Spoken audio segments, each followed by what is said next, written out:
Pria ini adalah orang yang paling pelit di dunia. Setiap kali belanja ke supermarket, ia hanya membeli barang paling murah atau yang sudah hampir kedaluarsa. Di kasir, ia selalu mengeluarkan setumpuk kupon dan akhirnya hanya membayar 85 sen.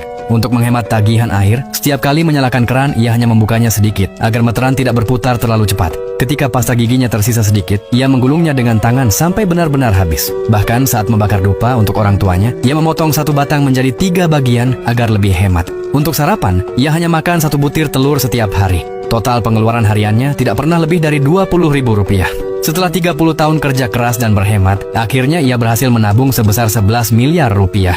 Namun, tepat ketika ia bersiap pensiun untuk menikmati hidup duniawi, ia tiba-tiba pingsan di dalam lift. Di rumah sakit, dokter mengatakan ia punya tumor otak. Ia pun tak percaya dan pergi ke rumah sakit lain. Tapi untuk tes yang sama, rumah sakit itu mengenakan biaya tambahan sebesar Rp500.000. Sehingga ia memilih kembali ke rumah sakit pertama untuk berhemat. Sayangnya, saat itu tumornya sudah semakin parah. Dokter berkata hidupnya hanya tersisa 30 hari. Dengan hati hancur, ia pergi ke makam orang tuanya, menangis, dan menceritakan semua penderitaannya. Setelah itu, ia menarik semua tabungannya dari bank, lalu menghubungi sahabat-sahabatnya. Mereka memesan hotel mewah, makan makanan mahal yang belum pernah mereka coba sebelumnya, menyewa mobil sport dengan harga 16 juta rupiah per hari. Bahkan membeli troli penuh koin hanya untuk bermain game. Mereka juga membeli ratusan botol minuman keras, dan ketika tak sanggup menghabiskannya, mereka memberikannya kepada para pelayan. Pria itu bahkan pergi ke pemakaman untuk memilih tempat kuburan terbesar untuk dirinya sendiri, serta membeli uang kertas palsu senilai 1,6 miliar rupiah untuk dibakar. Sebelum ajal menjemput, ia juga memesan riasan jenazah profesional supaya semuanya sudah siap.